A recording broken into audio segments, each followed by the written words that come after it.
출애굽 사건이 성도의 구원을 의미하는 사건이라는 데는 기독교 내에서 거의 의견이 없습니다. 그래서 이것은 가장 중요한 구속사의 하나다 이렇게 봅니다.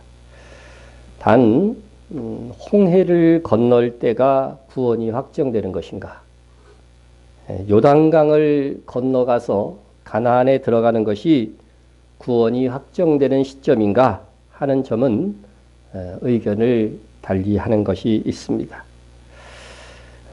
결론적으로 우리의 구원은 언제 확정되느냐? 홍해를 건널 때입니다. 제가 오늘 우리 계시록 15장의 유리 바다를 넓게 보면 홍해를 의미하는 것이기도 하고 요단강을 의미하는 것이기도 하다 이렇게 말씀을 드린 바 있습니다. 홍해나 요단강을 건넌다고 하는 것은 모두 죽음을 의미하는 것은 동일합니다. 단지 홍해는 영적인 죽음의 바다고 요단강은 육적인 죽음의 바다입니다. 그런데 거기서 건넜다고 하는 것은 그 모든 영적인 죽음에서 해방되고 육적인 죽음에서 해방된다는 것을 의미하는 것이죠. 이스라엘을 추격하던 애국 군대는 어디에서 최종적으로 다 죽습니까? 홍해 바다에서 죽습니다. 그것의 의미는 예수님을 믿지 않는 사람들은 결국 영적인 죽음을 당한다 하는 그런 의미를 지니고, 그래서 거기서 벗어나지 못하고 다 죽는다. 그러나 하나님의 사람들은 영적인 죽음에서 죽지 않고 해방된다. 그 의미를 가지고 있는 것입니다. 그래서 홍해에서 이스라엘 자손이 성령 세례를 받았다 하는 것이 고린도전서 10장의 해석인 것입니다. 우리 조상들이 다 구름 아래에 있고 바다 가운데로 지나며 모세에게 속하여 다 구름과 바다에서 뭘 받아요? 세례를 받고, 우리가 받는 교회에서 받는 세례를 말하는 것이 아니고 이거는 예수 그리스도를 믿을 때에 성령께서 우리에게 내주하시는 그런 세례를 말하는 것입니다. 그래서 성령 세례를 다르게 해석하는 분들이 있을지라도 성령께서 우리 안에 내주하심으로써 그때부터 우리의 구원이 보장되는 것입니다. 그러므로 요단강을 건너 가나안에 들어가는 것을 영적 구원의 확정이라고 잘못 말하게 되면 죽을 때까지는 아무도 구원을 확신할 수 없다, 그렇게 의미가 되는 거예요. 요단강을 건넌다는 것은 요단강을 건넌다, 이게 무슨 의미예요? 우리가 죽음의 의미잖아요, 그죠? 죽음. 그러면 요단강을 건너가는 그 시점에 구원이 확정되는 것이라고 한다면 우리는 살아생전에 구원을 확신할 수 있는 거예요, 없는 거예요? 아무도 확신할 수 없게 된다는 거예요. 그러면 성경에서 모순이 된다는 거죠. 사도 바울이 데살로니가 교인들에게 이렇게 말했어요. 하나님의 사랑하심을 받은 형제들아, 너희의 택하심을 아노라. 그들이 죽기 전에 이미 하나님께서 그들을 택하셨음을 알고 있었다는 거죠. 알고 있었다는 거죠. 무엇으로? 그들이 확실하게 예수 그리스도를 믿었다는 행위들이 나타났을 때에 당신들은 정말 하나님이 택하신 자라는 확신이 든다, 이렇게 말했던 것이죠. 그래서 가나안에 들어가는 것이 구원의 확정 시점이라고 한다면 죽기 전까지는 누구도 하나님의 택한 예수님을 믿는 자녀라고 확신할 수 없게 되는 것이죠. 그래서 요단강을 건너는 것은 성도의 육적 죽음을 의미하는 것이기 때문에 이미 구원받은 성도의 실질적으로는 상급이 결정되는 것이다 하는 겁니다. 표를 보면서 조금 이해를 하시길 바랍니다. 그래서 홍해바다를 건너갔다. 홍해바다를 건널 때는 우리가 예수를 믿고 성령이 내주하시는 시점을 얘기하는 거죠. 그래서 이것은 의미는 영적인 죽음에서 벗어나는 거예요. 그래서 영적인 죽음에서 해방되어져서 구원이 확정되는 시점입니다. 그런데 이제 요단강을 건너는 그 시점은요, 요단강은 어떻게 돼요? 흐르는 물이 있는 상태에서 발을 내디죠. 이거는 우리의 믿음의 행위가 있어야 돼. 그죠? 홍해는 어떻게 됐어요? 갈라진 것을 보고 건너갔죠. 근데 요단강은 안 갈라진 상태에서 무조건 발을 내딛는 거예요. 그래서 이것은 영적인 구원을 얻는 성도의 육적인 죽음을 말하는 것이다. 그래서 우리 찬송가를 봐도 그건 다 돼 있죠. 가사가. 그래서 육적 죽음에서 해방되었다 하는 것입니다. 그래서 이 요단강을 건너서 가나안을 분배받는다고 하는 그런 의미는 상급을 얻는 것을 의미하는 것이다 하는 것입니다. 이렇게 우리가 홍해를 사건을 정확하게 이해하는 것은 성도의 이후의 삶에 매우 중요한 영향을 미치게 됩니다. 가나안이 구원의 확정 시점이라고 믿는 사람은 예수님을 믿었음에도 이후 나의 행위로 내가 과연 구원받을 수 있는가? 자기를 점검하면서 늘 불안과 염려 속에 살 수밖에 없게 됩니다. 누가 나의 행위로 구원을 지킬 수 있다고 자신할 수 있겠어요? 그러니까 늘 자기를 점검하면서 불안할 수밖에 없는 거죠. 또 홍해 바다를 건넌 것이 구원의 확정 시점이라고 믿는 성도는 은혜로 구원받았음을 감사하면서 약속하신 하늘의 상을 얻기 위해서 남은 생을 살게 될 것이라고 하는 것입니다. 여러분 다시금 너무도 중요해서 단호하게 말씀을 드립니다. 성경을 아무리 살피고 살펴도 우리의 구원은 예수님을 나의 주로 믿는 그 순간에 확정되는 것입니다. 남은 우리의 일생은 주를 위해서 얼만큼 살았는가에 따라서 주님 다시 오실 때에 상을 얻게 되는 것입니다. 이 상은 곧 우리가 주와 함께 다스린다 했는데 우리가 다스릴 땅을 받는 것입니다. 그것이 가나안 땅의 분배가 의미하는 바인 것이죠. 그러므로 이와 같이 홍해의 사건은 마지막 시대에 역사적으로 성취되기도 하지만 우리가 구원받기 위해서는 일생에 단 한 번 반드시 경험해야 됩니다. 그것은 곧 우리가 예수님을 영접하고 성령께서 내주하시는 사건인 것이죠. 그래서 우리에게 홍해 사건은 뭐라고요? 우리가 예수님을 영접하는 그 순간을 의미한다. 그리고 성령께서 내주하시는 그 순간을 의미한다 하는 것입니다. 여기서 관련된 또 하나의 주제로 넘어가고자 합니다.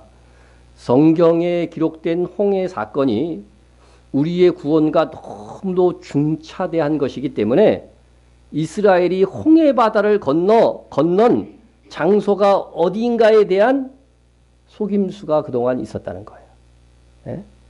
아직도 대부분의 많은 교회에서 이것을 빠져나오지 못하고 있고 아직도 신학교에서는 이런 부분들을 많이 잘못 가르치고 있습니다. 모세의 영도 아래 이스라엘 자손이 홍해 바다를 건넌 것이 왜 중요하냐면요.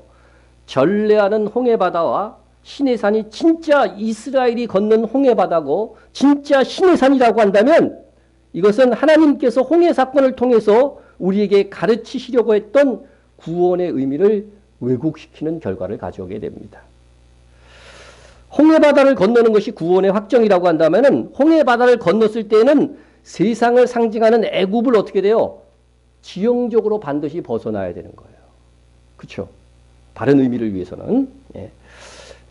나이 드신 분들은 고개를 잘 안 끄덕이실 거예요. 여기 젊은 분들만 이렇게 잘 들어주세요. 잘 들어주세요. 그런데 홍해 바다를 건너는데 여전히 애굽 땅이라고 한다면은 이것은 아직도 구원에 이른 것이 아닌 상징이 되는 거예요. 진실은 홍해 바다를 건넌 후에는 비록 성도의 인생을 의미하는 이 광야가 있죠. 성도의 이 광야가 있지만 애굽 땅은 벗어난 거예요. 그죠? 광야는 애굽 땅이 아니어야 돼요. 왜냐하면 홍해 바다를 걷는 것이 구원의 확정 시점이라는 의미를 성경이 말하고 있기 때문에. 그런데 홍해 바다를 건넜는데 출애굽 상태가 아닌 여전히 애굽 땅이라고 한다면 이는 예수님을 믿고 성령의 세례를 받았음에도 행위에 따라 구원이 확정된다는 의미로 돌변하게 되는 겁니다. 그런 의미에서 저는 출애굽 사건이 하나님의 위대한 구원의 상징이기 때문에 이를 방해하는 시도가 교회사에 있었다고 단정합니다. 지금 우리가 시내산이라고 성지순례를 가는 그곳은요 4세기 중엽부터 시작된 겁니다. 그런 말들이. 그 전에는 그런 얘기가 없었고 AD 527년에 유스티니어스의 로마 황제가 그것을 제벨 무사산인데 그냥 시내산으로 명명하게 해버렸어요. 그때부터 시내산이 된 겁니다. 된 겁니다. 어떤 뭐 과학적이고 뭐 신학적인 조사가 있었던 것도 아닙니다. 그렇게 하여 1500년의 세월 동안 홍해를 건너 이스라엘이 하나님을 만난 시내산으로 알려진 것을 보면 지금이나 모세의 때나 다 애굽 땅이었어요. 출애굽했다고 하는데 애굽 땅에서 애굽 땅인 시내산에서 하나님의 계명을 받고 하나님의 말씀을 받은 게 되는 거죠. 예? 이는 요세푸스나 여러 기록으로도 확증할 수 있습니다만 우리가 오늘은 또 성경 자체의 기록으로도 얼마든지 살펴볼 수가 있다고 하는 것입니다. 가나안은 이스라엘의 조상인 아브라함에게 처음으로 약속된 땅입니다. 가나안의 이 땅의 범주는 민수기 34장에 보면요. 동서남북의 경계가 딱 나와요. 그러나 처음으로 하나님 앞에 하나님께서 아브라함에게 이 땅, 너에게, 너의 후손에게 줄, 이스라엘에게 줄 땅에 대해서 말씀할 때는 북쪽 경계와 남쪽 경계만 말씀해 주셨어요. 예. 그날에 여호와께서 아브라함과 더불어 언약을 세워 이르되 내가 이 땅을 애국강에서부터 그 큰 강 유브라데까지 누구에게? 아브라함에게 준다는 것이 아니라 아브라함의 자손에게 주노니 분명히 경계를 말씀하고 있죠. 그러니까 북쪽 경계는 큰 강 유브라데입니다. 그죠? 여기 이제 우리가 지도를 보시면은 유브라데 강 요것이에요, 요것이요. 그러니까 요게 약속의 땅의 북쪽 경계예요. 남쪽은 어디라고 그랬어요? 애굽 강이라고 그래 있잖아요. 이거는 번역에 저는 실수라고 생각해요. 애굽 시내라고 번역해야 돼요. 애굽 강하면 이게 나일강으로 오해가 될 수 있어요. 나일강으로 오해가 될 수 있습니다. 그래서 애굽 강은 여기에 있죠. 여기. 그리고 그렇다고 한다면은 약속의 땅은 이렇게 하나님께서 이스라엘 아브라함에게 약속해 주신 것이죠. 그래서 뉴 무디 성서 지도에 보면은 우리에게 지금 중요한 것은 약속의 땅의 남쪽 경계입니다. 남쪽 경계가 어디냐 하는 것인데 제가 이번에 그 무디 성경 사전을 무디 지도 무디 성서 지도에 적힌 걸 그대로 소개시켜 드리겠습니다. 이스라엘 남쪽 경계는 동쪽 끝부분이 이집트의 강인가 애굽강이라고 되어 있는 거. 이집트가 애굽입니다. 저는 놀랍게도 애굽이 이집트를 가리키는 거냐고 그것도 모르는 분들이 있더라고요.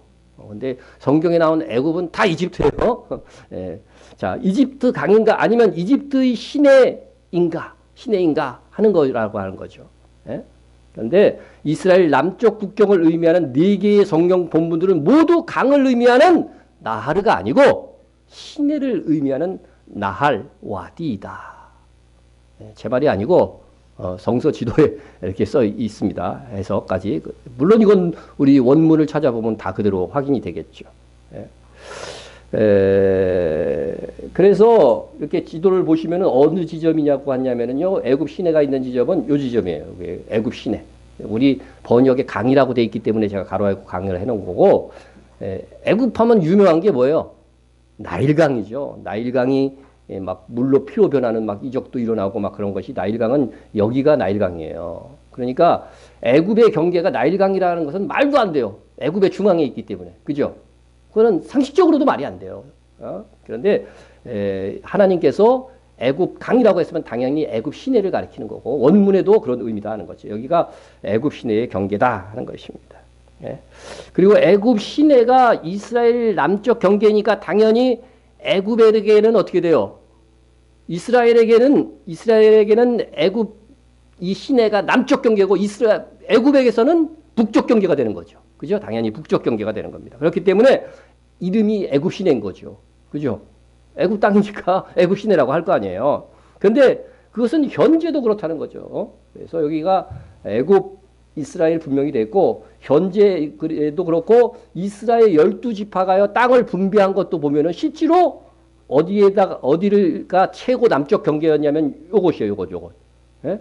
요것이 바로 애굽 시내라고 하는 거죠. 실제로 이스라엘이 분배받은 땅도 그죠? 이스라엘이 이제 가나안 땅에 들어가 가지고서 분배한 땅도 보면 애굽 시내가 최고 남방이었다고 하는 것을 보았을 때에 분명히 애굽 시내가 이스라엘 땅이고 그리고 그 이하 그 남쪽은 바로 애굽이 된다고 하는 사실들을 우리가 기억해야 될 것입니다.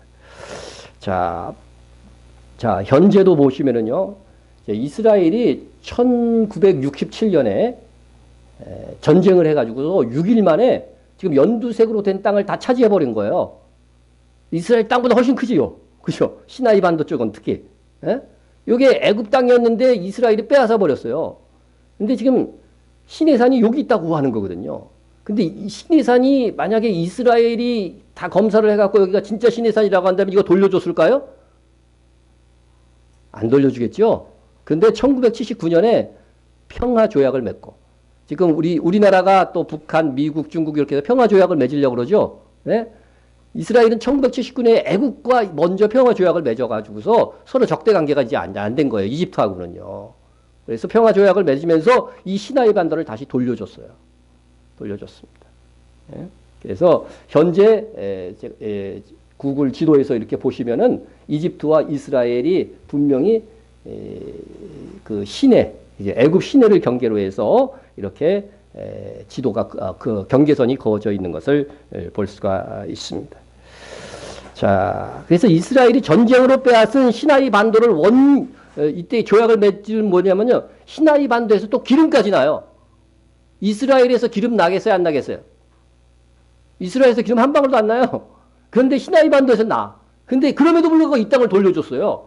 그러면은 무슨 조건으로 되냐면 시나이 반도에서 나오는 원유를 이스라엘에게 판다는 그런 조건, 판매한다는 조건으로 조약을 맺었어요. 그러니까 이스라엘로서는 어떻게 돼요? 차지하고 있던 땅을 돌려주면서 거기서 기름까지 사서 쓰겠다. 경제적으로도 큰 손해잖아요. 근데 이런 조약을 왜 맺느냐? 성경을 아무리 봐도 여기는 우리 땅이 아니라는 거죠.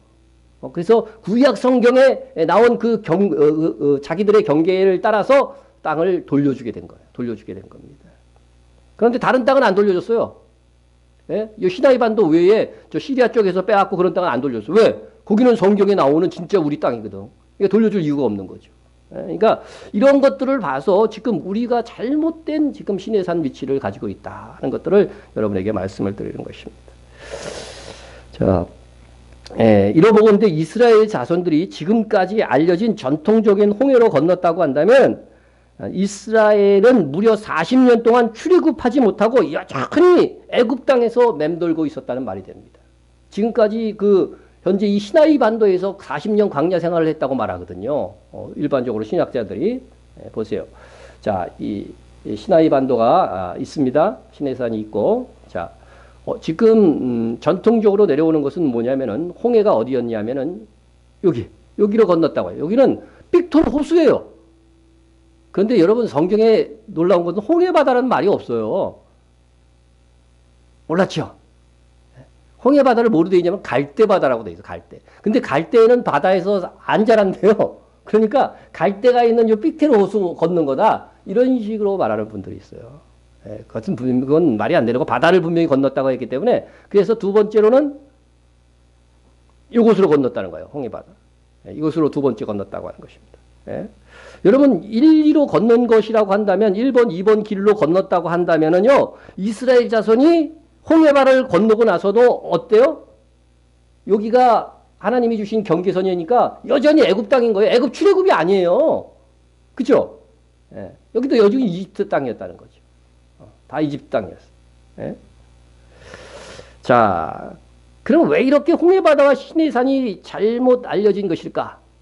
여기에는 저는 사탄의 작용이 분명히 있었다 생각합니다. 전통적인 홍해 위치를 고수하게 되면 모세와 이스라엘 백성이 홍해바다를 건넜으나 여전히 애굽 땅인 시내 광야에서 40년을 보낸 것에 대해서 출애굽의 의미가 되지 않으니까 결국은 뭐가 되는 거예요? 이것은 출애굽의 영적 의미도 왜곡되는 거죠. 왜곡되는 겁니다. 홍해 바다의 의미는 예수를 믿고 구원을 받았어도 아직 하나님의 백성으로 확정된 것이 아니라는 의미를 지니게 되는 겁니다. 이는 광야에서의 이 삶의 결과로 구원이 결정된다는 의미를 지니게 되니까 중요한 구원론의 왜곡이 생기는 겁니다. 그렇게 홍해 바다의 위치를 잘못 알게 되면 우리의 구원과 성경을 풀어나가는 데 있어서 심각한 오류가 발생하게 됩니다. 여러분 그냥 우리가 예수를 믿고 구원받는 것이다 이렇게 믿으면은요 이런 것들 사실 공부할 필요도 없어요. 그죠? 아무 문제가 안 됩니다. 그러나 구원의 의미와 구원의 성격과 깊은 진리까지 알고자 하는 성도들에게는 홍해의 위치를 잘못 알게 되면 구원 진리에 대한 오해를 가져올 수 있다는 겁니다.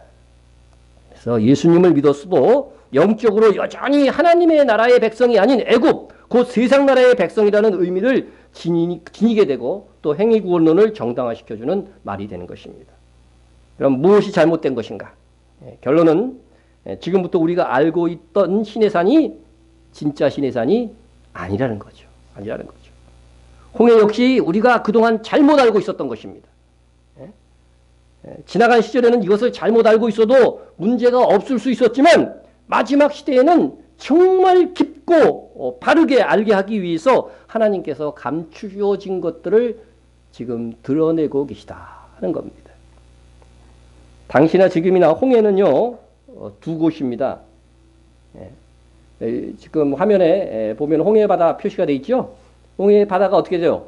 두 갈래로 이렇게 딱 돼 있죠. 그래서 이렇게 삼면이 바다인 곳을 뭐라고 그래요?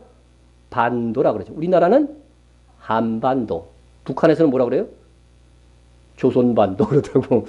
여기 한반도에. 그러니까 여기는 시나이 반도란 말이에요. 시나이 반도. 여기에 시내산이 있다고 지금까지 우리가 알고 있다고 하는 거죠. 그래서 홍해를 보면은 이것도 홍해예요. 그리고 이것도 홍해예요. 그죠? 동해바다, 우리나라로 하면 동해바다, 서해바다가 똑같은 바다이듯이 우리는 동해바다, 서해바다로 부르지만은 여기에는 똑같이 홍해라고 부른다는 거예요. 두 바다를 다. 홍해바다라고 부릅니다. 자, 그러면 어느 홍해로 이스라엘이 건넌 것일까 하는 거예요. 어느 바다로 이스라엘이 건넌 것일까. 네. 자, 이스라엘의 자손이 람셋을 떠나 숫곳에 진을 치고 람세스라고 하는 말을 많이 들었죠. 근데 그것이 거기에요. 그래서 고센 지방의 람셋에서 떠나 숫곳에 진을 쳤다 이렇게 되어져 있습니다.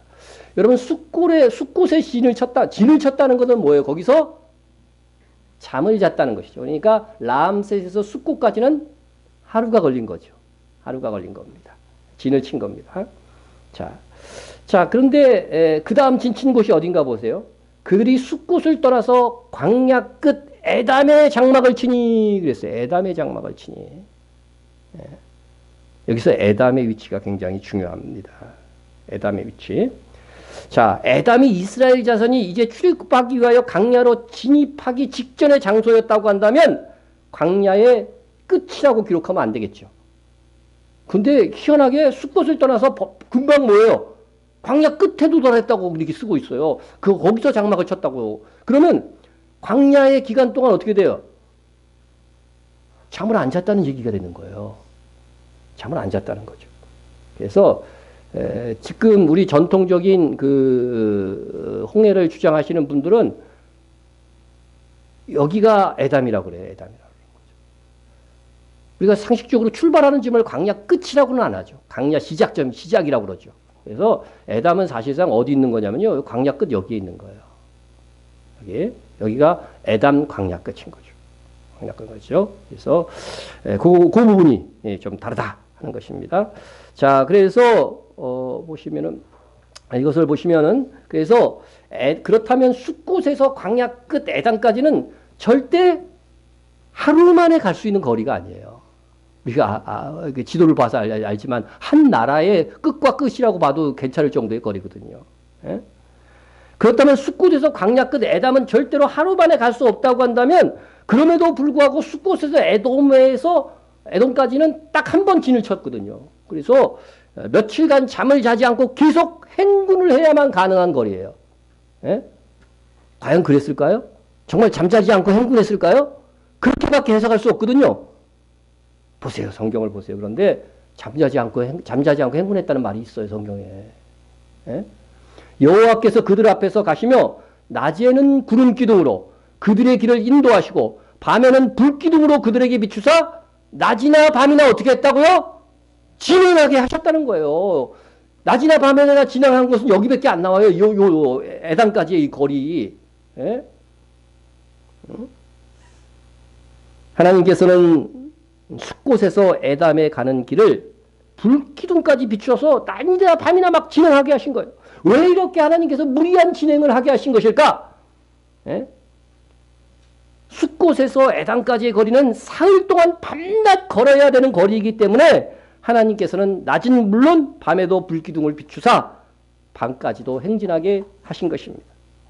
그래서 하나님께서는 처음부터 모세에게 바로에게 가서 애굽에서 벗어나기 위해서 사흘길쯤 광야로 가서 하나님께 제사해라 이렇게 요구하신 거예요. 하나님이 말씀하셨던 사흘길이 바로 요 길이었다는 거죠. 예? 보세요. 너는 그들의 장로들과 함께 애굽 왕에게 이르기를 히브리 사람의 하나님 여호와께서 우리에게 임하셨은즉 우리가 우리 하나님 여호와의 제사를 드리려 하오니 며칠쯤 사흘길쯤 광야로 가도록 허락하소서. 광야에서 사흘길을 가도록 허락해달라는 것이죠. 예? 이게 그냥 하나님이요 의미 없이 그냥 시킨 말이 아니에요. 예? 왜냐하면 요 사흘길쯤 가면 어떻게 되는 거예요? 출애굽이 가능하기 때문에. 출애굽이 가능하기 때문에 사흘길쯤 광야로 가도록 허락하소서 이렇게 모세에게 말하도록 시켰고 모세도 그렇게 말하는 것이죠. 예? 그러나 밤이나 낮이나 쉬지 않고 행군한다는 것은 아이들까지 데리고 출애굽한 이스라엘로서는 거의 불가능에 가까운 것이었습니다. 그러나 하나님께서 그들에게 힘을 주사 감당하도록 하신 것입니다. 예? 그래서 이 의미를 잘 모르는 분들은 사흘길을 뭐 내일 모레 우리나라 말처럼 이렇게 수학적 표현이라고 하지만은 이 사흘길은 이 사흘길의 이적을요 하나님께서는 이미 준비하고 계셨던 거예요. 여러분 홍해를 걷는 것도 기적이지만은 숫곳에서 에담의 이 3일길을요 밤낮 쉬지 않고 어린아이들까지 다 해가지고서 거기까지 진군하고 걸어갔다고 하는 것은 이것이야말로 더 큰 기적이라는 거죠. 그래서 하나님께서 이렇게 하신 것은요 밤낮 사흘길을 쉬지 않고 행군하게 함으로써 이스라엘 자손들에게 하나님께서 그들의 하나님이심을 드러내게 하시려는 목적과 둘째는 홍해를 건너는 사건을 통하여 구원의 역사적 영적 예언을 하고자 하시기 위함이었다는 것입니다. 그래서 성경을 자세히 보면 이스라엘 자손이 홍해까지 이르는 요 기간 동안요 하나님께서 그들에게 특별히 힘을 주셨다고 하는 것을 찬양하는 구절들이 있어요. 마침내 그들을 인도하여 은금을 가지고 나오게 하시니 그의 지파 중에 비틀거리는 자가 하나도 없었도다. 힘을 주신 거예요. 힘을 주신 거죠. 그래서 이스라엘이 건넌 홍해는 현재 시나이 반도와 사우디아라비아를 마주보고 있는 것이며 그것을 건너 지금의 라오즈 산이라고 하는 다시 말하면 아몬드예요. 아몬드. 여러분 그 아몬드 살구나무라고 표현되어져 있죠. 그 아론의 지팡이에서 싹이 나서 살구 열매가 맺혀요. 그게 사실은 아몬드예요. 원문에. 그 아몬드 산이란 말이야. 그곳에서 그런 일이 있었던 거예요. 그래서 여러분 보시면 이런 경로를 통해서 그래서 에담에서 조금 더 오다가 하나님께서 거기서 갑자기 밑으로 내려오라고 그랬어요. 에담 쪽으로 이렇게 가면은요 홍해 바다를 안 건너고 가는 길이에요. 그런데 하나 성경을 보면요 밑쪽 바히로 누에이바 있는 쪽으로 내려오라고 그러셨거든요. 하나님께서. 그래서 홍해 바다에 갇히도록 하나님께서 만드신 것이죠. 그래서 이렇게 어쨌든 이렇게 볼 때 홍해 바다를 건너는 것이 완전히 애굽을 벗어나는 진짜 출애굽의 완성이 되는 것입니다.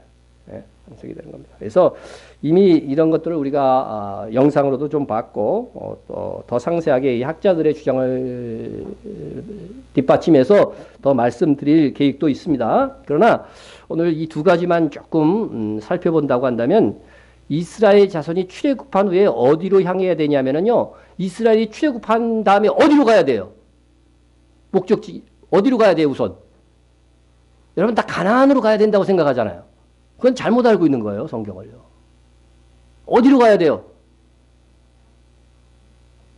시내산으로 가야 되는 거예요. 시내산으로. 이거는 이미 모세를 부르실 때 하나님께서 이미 말씀하신 바예요. 보세요. 하나님이 이르시되 내가 반드시 너와 함께 있으리라. 내가 그 백성을 애굽에서 인도하여 낸 후에 너희가 이 산에서 하나님을 섬기리니 이것이 내가 너를 보낸 증거니라. 그렇죠? 여기서 보면은요. 애굽에서 인도하여 낸 후예요. 그러니까 시내산은 애굽에 있으면 안 되죠. 근데 지금 애굽은요, 현재도 애굽 땅에 있고 그때도 애굽 땅에 있었다는 것이죠. 그러면 성경하고 모순이 되는 거죠. 모순이 되는 거죠. 그래서 그런데 한번 보세요. 하나님께서 이렇게 시내산에서 이제 너 먼저 와서 나를 섬길 것이다, 섬기라고 이렇게 명령하셨다면 그러면 출애굽하자마자 시내산으로 갔을 거 아니에요. 그죠?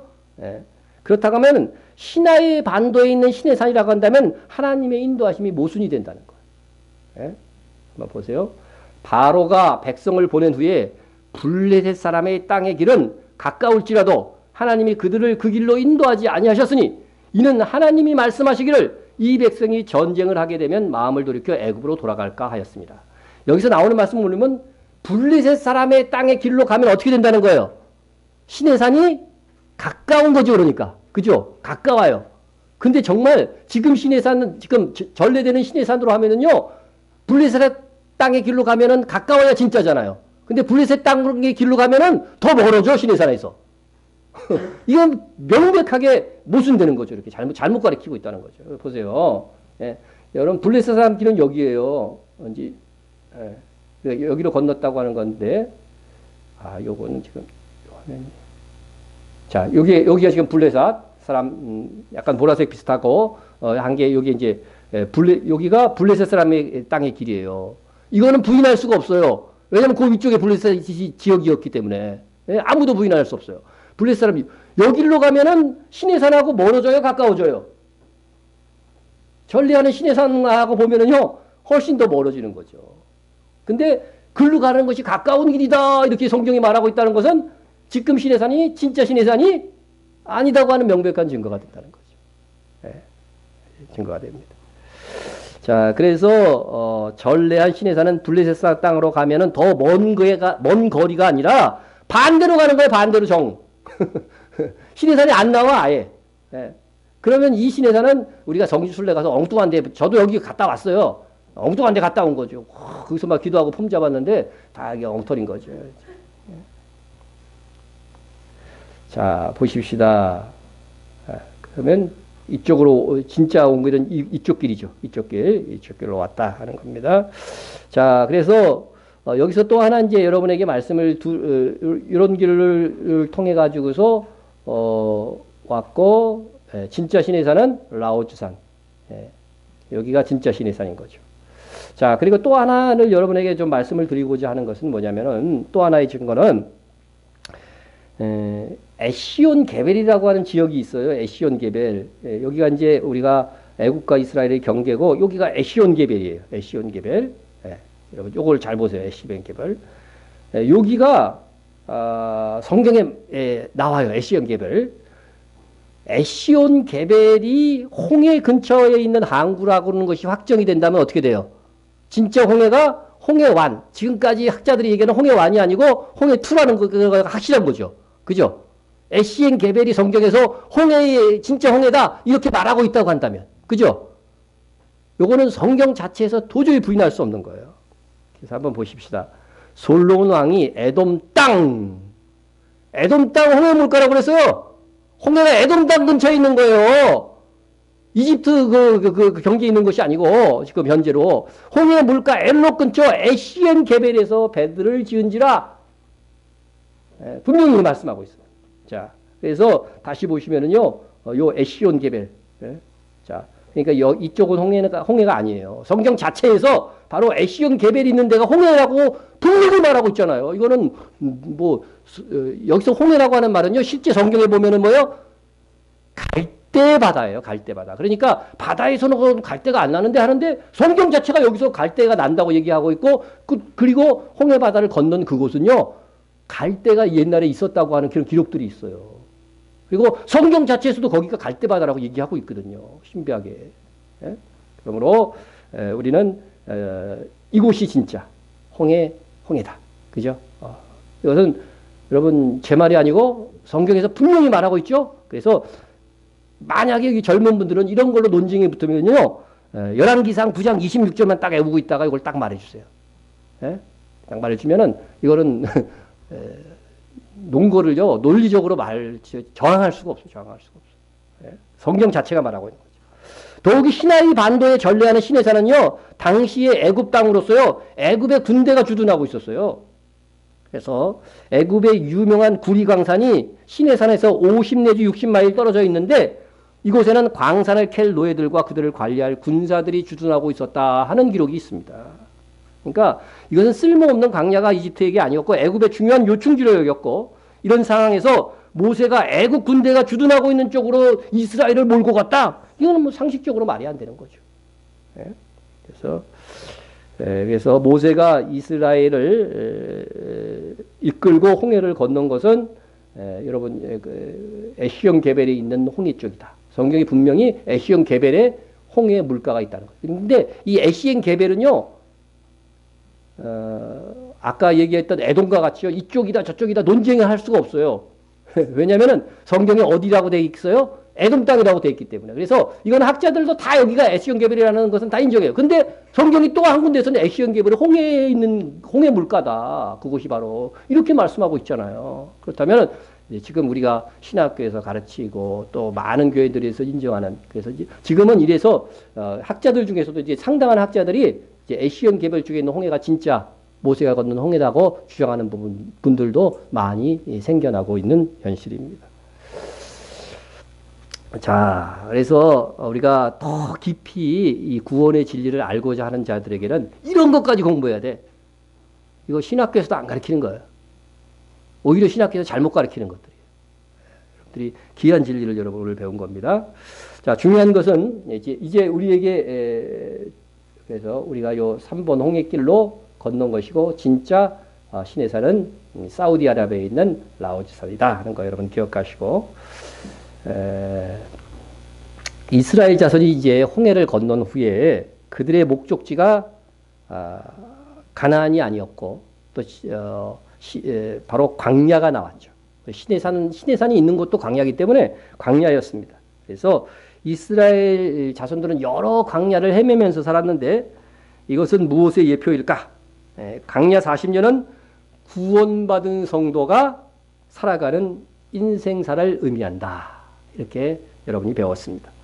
또 광야에서 이스라엘은 훈련과 시험을 받음으로써 그 결과에 따라서 복을 받는 거예요. 그 결과에 따라서 다시 말하면 하늘의 상을 받는 거예요. 그래서 광야의 의미는 분명히 성경이 그렇게 가르쳐주고 있어요. 이것을 우리의 구원론하고도 접합을 시켜야 되는 거죠. 자, 보세요. 내 하나님 여호와께서 이 40년 동안에 내게 광야길을 걷게 하신 것은 기억하라. 이는 너를 낮추시며. 여러분 인생을 살면서 겸손해져야 돼요. 하나님이 겸손하지 않은 그리스도인들은 치시게 돼 있어요. 너를 낮추시며 너를 시험하사 네 마음이 어떠한지 그 명령을 지키는지 지키지 않는지 알려 하심이라. 하나님께서 십계명 율법을 딱 주시고요. 이거 지키는지 안 지키는지 알려고 한 기간이 광야 40년이라는 거예요. 이와 똑같이 우리의 인생 속에서 하나님의 말씀대로 사느냐 안 사느냐에 따라서 뭐 주신다? 복을 얼만큼 주느냐가 결정된다는 거죠. 그래서 광야의 기간은 테스트 기간이었다. 그래서 광야의 훈련의 결과를 따라서 복을 주시려고 하시는 것이다 하는 것이 분명히 나와 있습니다. 내 조상들도 알지 못하는 만나를 광야에서 내게 먹이셨나니 이는 다 너를 낮추시며 너를 시험하사. 시험에서 뭐예요? 마귀는 시험에서 넘어지려고 하지만 하나님의 시험은 마침내 내게 복을 주려 하심이었느니라. 이렇게 분명히 말씀하고 있는 겁니다. 이렇게 성경을 정말 이 구원들하고 맞춰보면 이 출애굽의 역사는 너무나도 정확하게 잘 맞아 들어가는 거죠. 그런데 홍해를 건너서 하나님의 백성이 되었지만 그들에게는 약속된 가나안 땅을 차지해야지 못한 이스라엘 자손들이 있었어요, 없었어요? 있었죠. 20세 이상으로 홍해 바다를 건넌 사람들 중에는요, 거의 다가 정말 소수만이 들어가고 거의 다가 들어가지 못했어요. 예. 홍해는 건넜지만 광야에서 죽은 그들은 어떤 모형이에요? 어떤 사람의 모형? 구원은 받았지만 상이 없이 죽은 성도의 모형이다 하는 겁니다. 그래서 이거 다시 한번 이 부분을 여러분이 명각하기 위해서 구원론의 이게 중요한 부분이기 때문에 이스라엘 자손이 광야에서 죽은 자들이 하나님 앞에 죄를 사함 받았느냐 안 사함 받았느냐 보면은 구원 받았는지 안 받았는지 알 수 있는 거잖아요. 그래서 모세가 가데스 바네아에서 불순종한 그들을 위해서 기도했을 때 하나님께서 이렇게 말씀하시죠. 구하옵나니 주의 인자의 강대하심을 따라 이 백성이 죄악을 사하시되 애굽에서부터 지금까지 이 백성을 사하신 것 같이 사하시옵소서. 여호와께서 이르시되 어떻게 돼요? 내가 내 말대로 사하노라. 사했지만 죄를 사해 주었지만 어디는 못 들어가요? 가나안 땅은 못 들어간다고 명하신 거예요. 그래서 가나안 땅에 못 들어간 자들도 죄 사함을 받았기 때문에 구원은 받은 것이다. 그래서 여러분 하늘의 상을 못 받는 성도들도 구원은 받을 수 있다 하는 이런 원리가 구원론이 적용이 되는 것이죠. 그래서 하나님께서 이 광야에서 만나를 주시고 광야에서 있었던 이 모든 것들은 정말로 시험하기 위함입니다. 자, 그러면은 광야에서 죽은 성도들은 다 불순종하기만 한 사람들이냐? 그랬을 것 같아요? 그렇지 않다는 거죠. 다만 순종을 해서도 상을 얻을 만한 그런 순종을 하지 않은 거예요. 다시 말해서. 예? 그래서 광야에서 죽은 이스라엘 자들이 전혀 믿음의 행위가 없었다 이렇게 생각하면 안 돼요.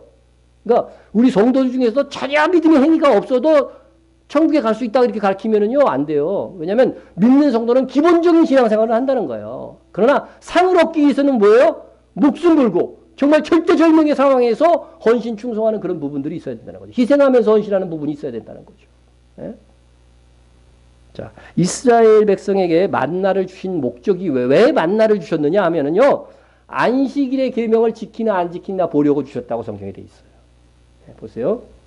보라, 내가 너희를 위하여 하늘에서 양식을 비같이 내리니 이같이 하여 그들이 내 율법을 준행하나 아니하나 내가 시험하리라. 어떤 시험? 여섯째 날에는 그들이 그 거둔 것을 준비할지니 날마다 거두던 것에 갑절이 되리라. 만나를 가지고 오면요, 그 다음 달이 되면 어떻게 돼요? 다 썩어 부패되어 버리는 거예요. 그냥 그날 1년간 양식만 너희들이 먹는 거예요. 그런데 여섯째 날, 그죠? 여섯째 날, 여섯째 날에는 가면은 뭐가 돼요? 2배의 양식을 거둬오라는 거죠. 그래도 그 다음 달이 돼도 어떻게 돼요? 부패되지 않는다는 거죠. 이스라엘 백성 중에서 일부 이것을 어긴 사람들이 있었어요. 그러나 나중에는 어떻게 돼요? 이 말씀에 다 순종했던 거죠. 예. 그래서 광야에 죽었던 이스라엘 자손들도 안식일을 다 준수했어요. 예? 오늘날 정말 예수를 믿었다고 한다면 적어도 주일에 주께로 나와 예배드리는 것과 같은 거예요. 이거는요. 예? 그러나 그들은 인간적으로 불가능해 보이는 상황에서는 하나님의 말씀을 신뢰하지 못해서 순종하지 못하는 거예요. 이것까지 순종해야 어떻게 된다? 상을 얻는데. 예? 그래서 우리가 하늘의 복, 하늘의 상급을 얻고자 한다고 한다면은, 예? 반드시 하나님께서 우리에게 상 주시는 이심을 믿어야 돼. 아, 나는 상까진 필요 없어. 대충 살래. 예? 나는 믿음으로만 천국 갈래. 이런 사람들은 믿음이 있는 거예요, 없는 거예요? 다시 이 말씀 읽어드릴게요. 계속 반복해서 여러분 이 말씀을 들어야 돼요. 하나님께 나아가는 자는 반드시 그가 계신 것과 또한 그가 자기를 찾는 자들에게 뭐 하시는 분? 상 주시는 이심을 믿어야 할지니라. 하나님의 상을 사모하지 않고 하나님의 상 주시는 이름을 믿지 않는 사람들은 이건 믿음이 아닌 거예요. 그러니까 믿음을 쭉 설명하는 가운데 있는 거예요. 이 말씀이요. 그래서 여러분 주일도 지키시고 일상의 삶에서 말씀대로 살아야 됩니다. 하나님의 상을 얻고자요 충성되게 살아야 돼요. 예수 믿으면서 전혀 희생하지 않고 헌신하지 않고 살아가지 않고 그렇게 살려고 하는 것들은요 정말로 실패하는 삶이 되는 겁니다. 가네스 바네아에서도 이스라엘 사람들이 뭐에 순종하지 못했냐면요. 거인들이 사는 헤브론 사람들을 본 거예요. 거기를 쳐들어가라고 그러니까 못 쳐들어간 거예요. 정말 생명이 위험하게 생겼거든요. 그래서 이런 엄청난 위험에 있어 목숨을 걸어야 되는 헌신이 있어야 하는 경우에는 말씀대로 순종하지 못하는 사람들. 평상시에는 그냥 하나님 믿는 것 같아.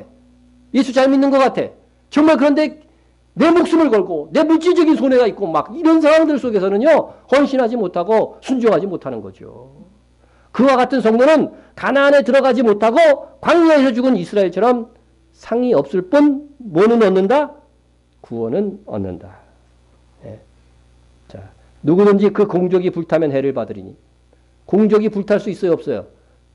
여러분들의 믿음의 행위들이요 불탈 수 있다는 거예요. 예? 그러나 자신은 구원은 받되 불 가운데서 받은 것 같으리라. 그러니까 상을 얻지 못하는 그러한 그 공적들이 있다는 것이죠. 그러나 자신은 구원을 받되 어디서 얻어요? 불 가운데에서, 불 가운데에서. 여러분, 불 가운데서 간신히 살아나온 경험 있는 분 있으세요? 혹시 그런 사람을 본 적이라도 있으세요? 불에서 그냥 간신히 나왔어요. 막 머리가 어떻게 됐을까? 산발이 돼갖고 껌쑥 막 묶고 정말 그렇게 구원된 상태로 천국 들어가는 것을 이렇게 묘사했다고 한다면 참 심각합니다. 예? 여러분, 우리는 반드시 우리의 공적 상을 얻어야 돼요. 예? 그래요? 자신은 구원을 받되 불 가운데서 받은 것 같으리라. 이런 사람이 되면 안 됩니다. 여러분, 성경에서 불 가운데서 겨우 구원받은 사람의 예가 실제로 나와요. 누구예요? 예? 성경을 아시는 분, 불 가운데서 간신히 나왔어, 살아서. 롯이잖아요, 롯! 성경에 보면은, 지옥이 뭐예요? 유황불못이라고 돼 있어요. 근데 소돔과 고모라가 멸망할 때 뭐가 내렸어요? 유황이요, 비같이 불같이 막 떨어졌어요. 유황불이. 그러니까 그게 지옥의 상징이라고요. 거기서 간신히 빠져나온 사람이 있었는데, 그게 롯이에요. 바로 이 롯과 같은 사람들이 자신은 구원은 받되, 그죠? 공적은 다 불타고, 실제로 자기가 살던 집 다 없어지고, 맨몸으로 나왔어요. 맨몸으로. 예? 그 가족들이 나오다가요, 이 사람은 누구예요, 또 이 여자는? 이거 소금기둥 된 사람. 롯이 아니. 예? 소금기둥 된, 이건 불 가운데서 구원받을 찬스까지도 놓친 여자예요. 예? 그래서, 정말 이 유황불로 소돔과 고모라가, 이게 지금 소돔과 고모라가 불타가지고서 완전히 지금 묻혀있는 것이 지금, 드러나고 있잖아요. 드러나고 있잖아요. 이거 다 제가 한번 설명을 했죠. 여기서 있는 유황불못은 자연의 유황이 아니라고. 하나님께서 내리신 순도 100%의 유황불이라고. 지금도 가면 자연에서 얻는 것은 한 60, 70%밖에 유황이 안 나온대요. 근데 여기서 나오는 유황만 100% 순도예요. 100% 안에 98% 지금 나와요. 조금 섞여갖고 그동안 세월이 흐르는데. 그래서 여기서 구원받은 요 세 사람은 무슨 사람? 자신은 구원을 받되 불 가운데서 받은 사람. 예? 이런 사람들은 어떤 사람이냐면요. 이 롯은요. 정말 이 소돔성에 살면서요. 의로운 마음이 막 상했다고 그랬어요. 아유, 저렇게 살면 안 되는데. 이건 아닌데 하면서 소돔을 그러면서도 떠났어요, 못 떠났어요? 떠나지 않고 거기 그냥 있었다고 하는 거예요. 이것은 아닌데 하면서 마음의 갈등과 상처는 받으면서 세상 미련을 버리지 못한 것입니다. 제가 이제 경험한 성도 중에 직업이 나이트클럽에서 막 이렇게 저기 하는 거더라고. 밴드 하는 사람이에요. 나이트클럽에서 밴드. 그리스도인이 가질 수 있는 직업이 아니에요. 근데 재주가 이거밖에 없어. 그러니까 이거 그러면서도 계속 거기 나가서 돈은 버는 거죠. 그러면서 교회 와서는 집사님이라서 또 이렇게 예배 드리고. 여러분, 그러면서 마음의 상처는 있어요. 거기서 일어나는 일들을 보면 마음의 상처는 있어. 이제 맨날 얘기하는 걸 보면. 근데도 그 직업을 안 버려. 예? 믿습니다 하고 버리는 거죠. 예? 똑같은 거예요. 우리에게 적용하면 다 그런 겁니다. 그래서 불 가운데 구원을 얻었다는 것은 상급이 불탔으니까 자기 집도 없는 상태의 구원이 어떻게 보면. 예? 천국에서 무엇을 하면서 살지 모르지만요. 천국에서 왕노릇이 아니라 이 사람들은 종로도 할 가능성이 매우 높아. 이 성경에서 그런 거 못 찾았어요. 어떻게 이 사람들은 사는지 모르겠는데, 예? 어쨌든 정말 아무런 상급 없이 구원받는 이런 상태가 천국에서 종로로 하지 않을까 예상이 됩니다. 이처럼 광야에서 죽은 이스라엘 자손은 거듭 말씀드리지만 상급이 없이 구원받은 사람들의 전형이다. 그렇다면 홍해 바다를 건넌 사람들은 누구나 다 구원은 받을 것일까? 요거를 좀 살펴보려고요. 이건 조금 더 다른 주제이지만 좀 머물러서 생각해 보려고 하는데, 홍해를 건넌 다음에 광야에서 죽은 이스라엘 자손들은 겨우라도 다 구원받았는가? 이것을 우리에게 적용하면 이런 말이죠. 홍해가 의미하는 예수님을 믿음으로 성령 세례를 받은 자는 최소한 겨우라도 구원은 받는가? 답은 뭐예요? 지금까지 배운 바로 하면 예! 이렇게 대답해야 돼요. 예! 받습니다. 그런데 여기서 한 가지 고려해야 될 것이 있는데, 홍해 바다를 건넌 사람들 중에 어린 양의 유월절 를 경험하지 않고 홍해 바다를 건넌 사람들이 있었어요, 없었어요? 있었다는 사실이에요. 그런 사람들은 어떤 의미가 되는 거예요? 예수는 믿지 않았지만 뭐는 받은 거야? 형식적인 교회에서 세례는 받은 거지. 그런 사람의 전형인 거예요. 예, 보세요. 그런 사람들이 어떤 사람인가 성경에 나옵니다. 그들 중에 섞여 사는 다른 인종들이 섞여 사는 다른 인종이 있었다는 거예요. 그러니까 이스라엘이 놀라운 기적과 역사 속에 출애굽하니까 다른 사람들도 어떻게 돼요? 여기 따라가는 게 좋겠다 해가지고 막 따라온 많은 인종들이 있었어요. 이들이 탐욕을 품음에 이스라엘 자손도 다시 울며 이르되 누가 우리에게 고기를 주워 먹게 하랴. 예? 예. 여러분 광야에서 섞여 사는 다른 인종이 탐욕을 품자 이스라엘 자손이 거기에 요동되었다는 거예요. 이 섞여 사는 다른 인종 이들은 오늘날 교회 안에 예수님을 믿는 척 혹은 스스로도 예수를 믿는 것으로 착각하고 있지만 실제로는 믿지 않고 있는 가라지와 같은 사람들이에요. 그래서 그들로 인해서 참 신자들이 어떻게 돼요? 미혹을 받고 탐욕을 일으키게 되는 일들이 있을 것이라고 하는 예언이에요. 이게. 예? 그래서 신자들로 하여금 번영과 세상에서의 만족이 신앙생활의 목표인 양 미혹하고 착각하게 만드는 자들이 바로 섞여 사는 자들, 무리 인종인 것입니다. 그들 중에는 목사들이 더 많다고 봐야 되겠죠. 예? 하지만 우리는 그 옛날 이스라엘처럼 미혹되면 안 됩니다. 이들은 예수님을 진실로 믿지 않는 자들이므로 이들이 교회에서 행하는 세례를 받았다고 해도 그들은 성령 세례를 받은 적이 없는 자들이기 때문에 구원을 받지 못하는 것입니다. 그들은 탐욕이 채워지지 않으면 어떻게 돼요? 나중에 교회를 떠나거나 또 탐욕이 채워져. 예수 믿어서 정말 잘 됐어. 진짜로 예수는 안 믿었는데 교회 다녀갖고 잘 됐어. 그러면 어떻게 돼요? 참신자들에게 자기들처럼 탐욕을 채우기 위해서 신앙생활하도록 미혹하는 역할들을 하게 된다는 거죠. 이와 같은 자들은 오늘날 입술로는 예수님을 믿는다 하면서 형식적으로는 교회에서 세례까지 받았어도 진실로 믿지 않고 있기 때문에 구원받을 수 없는 사람을 가리킵니다. 또 만일 이스라엘 자손 중에 유월절을 경험했다 할지라도 그리고 홍해바다를 건넜다 할지라도 만약에 하나님을 진정으로 믿는 신앙이 없었다고 한다면 그들 역시 뭐예요? 구원받지 못했을 것입니다. 그러나 하나님을 믿으며 유월절을 경험하고 홍해바다를 걷는 자들은 다 구원을 받은 것입니다. 그것이 바로 모세의 노래를 통해서도 알 수 있고 오늘 계시록 15장 오늘 본문의 어린 양의 노래로도 확인이 되는 것입니다. 우리 중에 교회 안에 있지만 진실로 예수님을 믿지 않는 그저 섞여 사는 무리에 불과한 자가 하나도 없기를 축원합니다. 우리 교회에 있는 모든 성도는 적어도 구원을 받기를 원합니다. 그리고 이에서 더 나가서 구원받는 것에 만족하지 좀 말고 여러분의 인생을 살기 위해서 사세요. 상상 제가 설교 때마다 얘기하고 있으니까. 왜냐하면 이미 구원받은 사람들은 이게 훨씬 더 중요한 일이니까. 여러분 우리가 예수를 믿었는데 이제 남은 인생을 어떻게 사는 것이 가장 지혜롭게 사는 것일까? 믿음의 선조들처럼 상주심을 바라봐야 돼요. 믿음의 선조들을 설명하는 히브리서 11장을 보세요. 그들이 상주심을 바라봤다고 되어 있잖아요. 마음과 힘과 몸과 생명을 다하여 충성하는 삶을 사시고 극한 형편에서도 말씀을 지켜 행하세요. 그것이 가장 세상을 지혜롭게 사는 겁니다. 그런 차원에서 오늘 말씀을 두 가지를 제안합니다. 첫째는 어쩔 수 없는 현실 상황에서도 중요한 것은 내가 하나님을 영화롭게 하고 하늘의 상을 얻기 위해서 말씀 안에서 어떻게 행동하는 것이 가장 옳은 것인가. 그것을 생각하라는 거예요.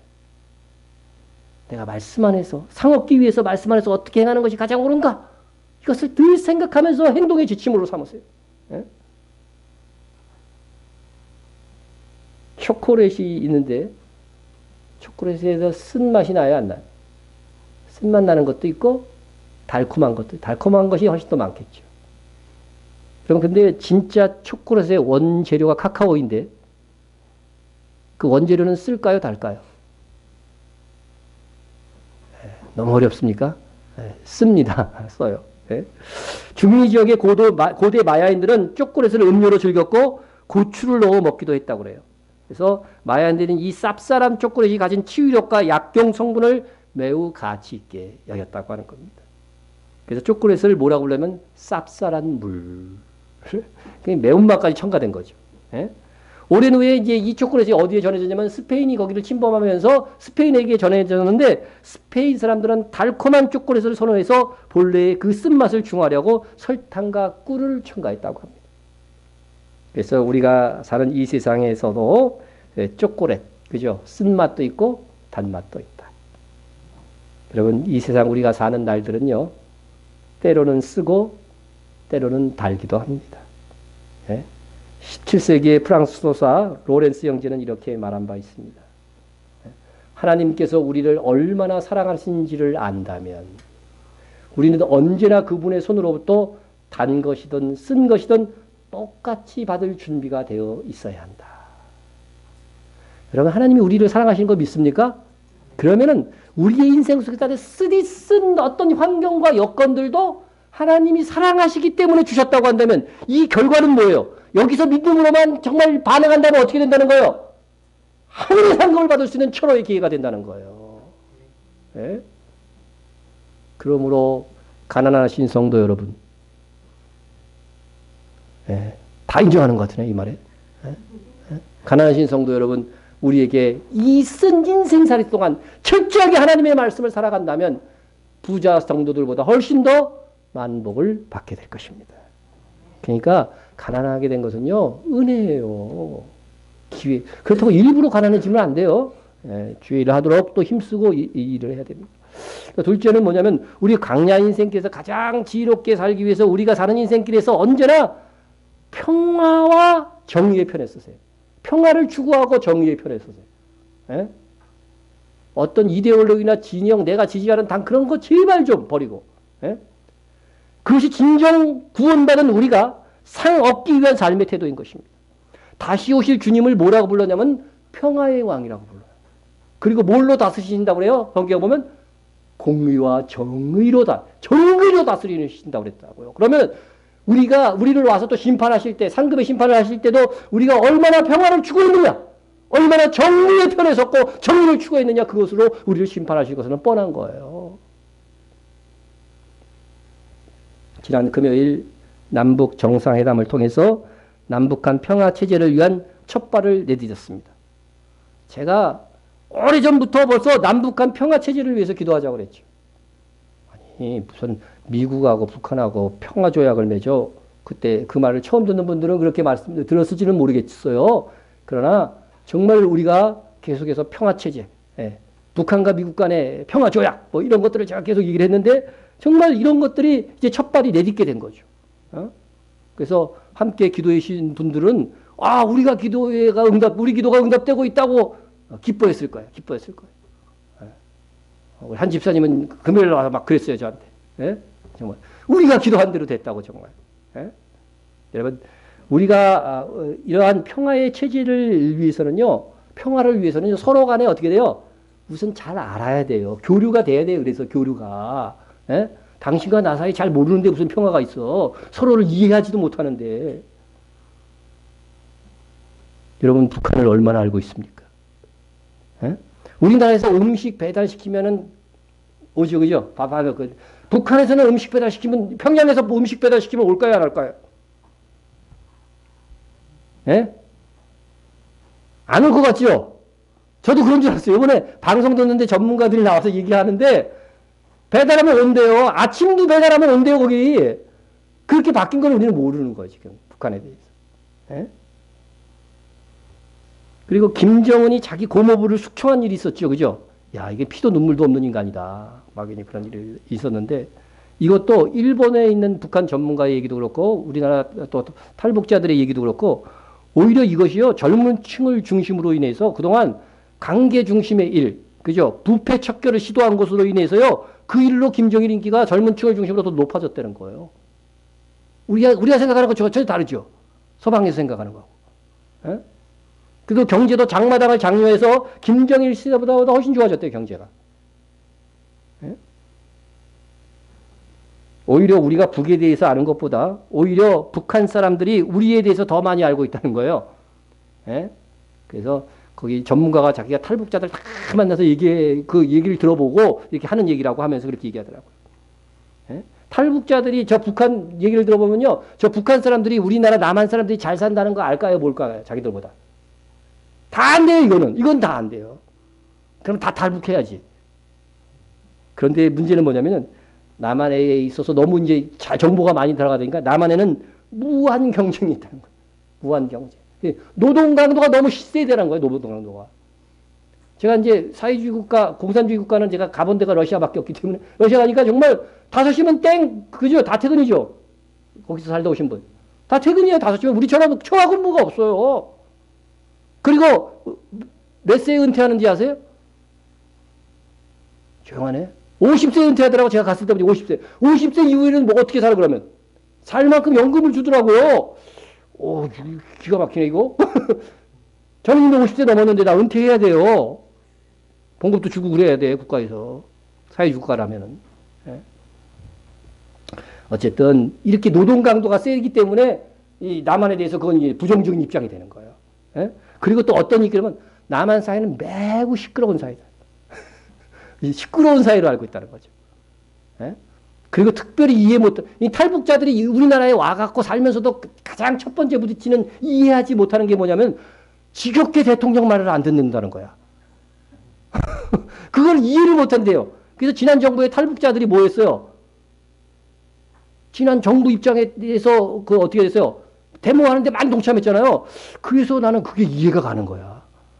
싫든 좋든 그 수장, 그 대통령의 말을 안 듣는 건 북한 사람한테는 이해할 수 없는 일이라는 거야. 생각해보니까 그렇죠. 그 사람들은 민주주의를 한 번도 경험해 본 적이 없잖아요. 에? 그러니까 조선시대에서 바로 북한으로 넘어간 거니까 충분히 그렇게 생각할 수 있겠구나. 이해가 됐어요. 이해가 됐어요. 이해하면은요, 서로 평화하기가 좋아요. 그죠? 예. 예.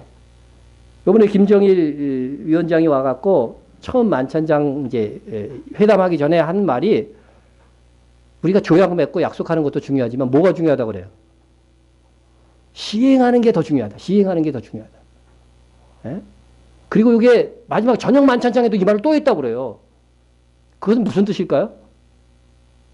북한 입장에서는요, 우리가 자기들이 약속 이행하는 게 아니라 남한과 미국이 약속 이행을 안 한다는 거예요. 우리는 거꾸로 들었지, 계속. 그죠? 그래서 가만히 생각해 보니까 국가의 수장끼리 노무현 대통령 때 얘기한 것들, 약속한 것들 하나도 안 이루어졌죠. 그러니까, 북한 측 입장에서는 분명히 이렇게 약속이 안 지킨 것이 우리구나, 진짜로. 에? 그렇게 충분히 생각할 수 있다는 거죠. 그래서 하나하나 이렇게 이해의 폭을 넓혀가는 거예요, 서로. 그래서 이번에는 북한과 미국과 중국이, 그래서 문재인 대통령이 이거는 미국의 허락을 꼭 받고서 어떻게 돼요? 결정을 하는 것들이 우리가 이렇게 그렇게 하자면 약속 이행이 안 된다는 거죠. 평화조약도 미국, 남한, 북한 또 어디요? 중국까지 포함해서 해야만이 이게 지켜진다는 거예요. 그래서 반드시 이것을 이행하려고 하는 그런 의지에서 그러한 전략을 쓰고 있는 것이죠. 이게 뭔지 아세요? 지금 정부에서 계획하고 있는 일들이에요. 한반도 시인경제지도. 여기 이제 평화의 체제만 확립되면은 북한에 이렇게 이제 서해안, 동해안 쪽으로 뭐를 놓는 거예요? 철도를 놓는 거죠. 예. 예. 동해 쪽으로 나면은 이제 그쪽에서 뭐가 오냐면요. 천연가스가 와요. 그러면요. 값싸게 우리가 천연가스를 쓸 수 있어요. 에너지 걱정하지 않고. 지금 유럽에서 러시아 다 천연가스 쓰고 있어요. 거의 절반가량을. 예? 딱 끊으면 유럽 큰일 나요. 예?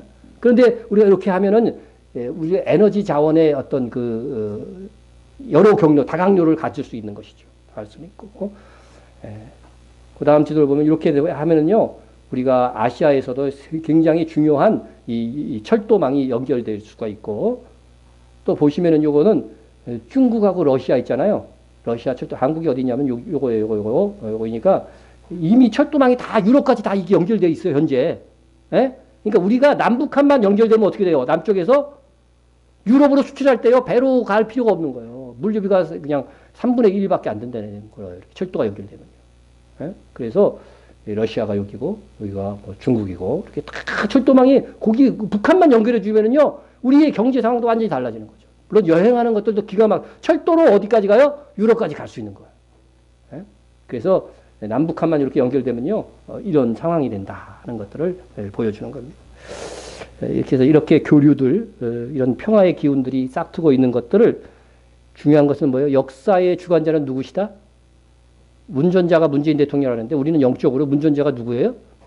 하나님이셔요. 그러면 우리는 뭐 해야 돼요? 기도해야 되는 거죠. 기도해야 되는 거죠. 그래서 하나님께서 우리에게 주시려는 이 땅의 평화가 꽃피우고 이것이 반드시 뭐예요? 복음을 위해서 기여할 수 있도록 또한 함께 기도해야 될 것입니다. 사탄은 전쟁이나 혹은 거짓 평화를 조정하려고 하고 평화를 또 우습게 여기려고 만들려는 그런 수책을 부릴 것입니다. 그러나 우리 성도가 할 수 있는 것은 이 평화의 염원을 담아서 기도하는 겁니다. 제가 여러분 평화 체제를 위해서 기도하라고 했는데 정말 이게 내 일처럼 기도하는 분이 있는지 모르겠어요. 자기 일은요, 자기 문제에 대해서는요, 정말 간절히 기도하잖아요. 그죠? 근데 나라의 평화 체제를 위해서 기도하라니까 간절히 기도됩니까? 그게 되는 사람들은 상 받을 사람들이에요, 바로. 예? 여러분, 저기 보세요. 다니엘서 보세요, 다니엘서. 다니엘은 자기 문제도 아니고, 국가가 이제 70년 해방의 기간이 됐다고 그래서 뭐예요? 금식기도 하고 막 그러잖아요. 자기 문제가 아니었다니까요, 개인적인 문제. 자기는 거기서 잘 먹고 잘 살고 있었어요, 국무총리로. 그래서 조국을 위해서 금식하면서 막 그냥 죄를 뒤집어 쓰면서 통곡하면서 기도하잖아요. 조국의 해방을 위해서. 예? 예, 여러분 상 얻는 자가 되시길 바랍니다. 마지막 이 말씀을 드립니다. 주인이 이르되 잘하였도다. 착한 종이여 내가 지극히 작은 것에 충성하였으니 10고을 권세를 차지하라. 이런 상 받는 자들은 고을을 차지하는 거예요. 다스릴 땅. 그러기 위해서는 두 가지. 착한 것은 마음의 문제죠. 여러분 착해요? 착한 마음 가지세요. 하나님 앞에 순종하고자 하는 마음 가지세요. 그리고 충성은 실제적으로 이루어졌느냐 안 이루어졌느냐죠. 여러분들 정말 주를 경외하는 마음으로 충성하는 우리의 일생이 되어서 주님 다시 오셔서 우리에게 정말 그렇게 주고 싶어 하시는 상을, 이 영원한 상을 얻는 우리가 됩시다. 우리 통성을 한번 기도합니다. 우리의 인생길은 하늘의 상을 얻기 위한 목적이라고 하는 것을 잊지 않도록, 이것을 기억하고 있으면요 삶의 하루하루가 달라져요. 오늘 하루도 상을 얻을 만한 일을 했으면요 저녁에 기도할 때 너무 기뻐요. 네. 모든 일에 하나님의 영광과 상을 얻기 위한 기회로 여겨서 행동하도록, 그러기 위해서 오늘은 특별히 정의와 평화 추구를 위해서 기도해 주시고요. 나라를 위해서 기도해 주세요. 우리가 약속된 남북한 약속된 것들이 정말로 이행될 수 있도록 위해서 우리가 기도해 주시기를 바랍니다. 또 이스라엘의 회복과 선교사들을 위해서 기도해 주시고요. 북한과 박해받는 세계 성도를 위해서 우리 교회의 부흥과 부족한 종과 또한 우리 성도 간 서로 중보에 기도를 해 주시기 바랍니다. 통성으로 기도합니다. 사랑의 하나님 아버지 감사합니다. 아버지 우리가 광야 인생길을 살고 있음을 늘 기억하게 하여 주옵소서. 광야 인생길 나의 하루하루의 이 삶은 하늘의 상을 얻기 위한 목적이라고 하는 사실들을 잊지 않게 하여 주시기를 간절히 빌고 원합니다. 그래야 이것이 내 삶의 아버지 하나님의 행동의 기반이 될 수 있도록 도와주시고 하나님의 영광을 돌리기 위해서 하나님께서 주시고자 하는 상을 얻기 위해서 아버지 하나님의 인생을 귀한 기회로 여겨 행동할 수 있게 도와주시옵소서. 항상 정의의 편에 설 수 있도록 도와주시고 아버지 항상 평화를 추구하는 자가 되어줄 수 있게 도와주시고 가정에서도 평화를 추구하고 교회에서도 평화를 추구하고 나라적으로도 평화가 추구되고 세계의 평화를 위해서 기도하오니 하나님의 아버지 평화의 왕으로 오실 주님의 역사들이 곳곳에서 일어날 수 있도록 도와주시옵소서.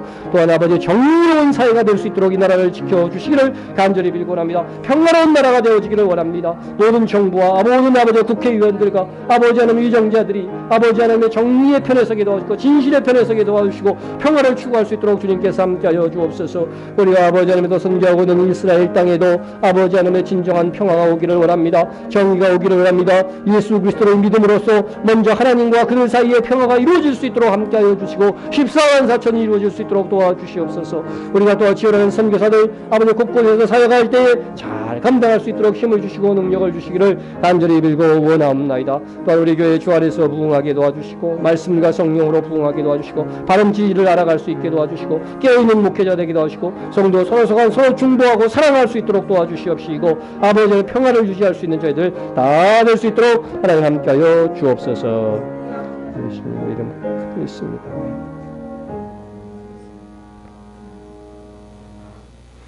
평화와 정의의 하나님, 우리가 그 하나님의 자녀여 백성인 것이 어찌 그리 감사하온지요.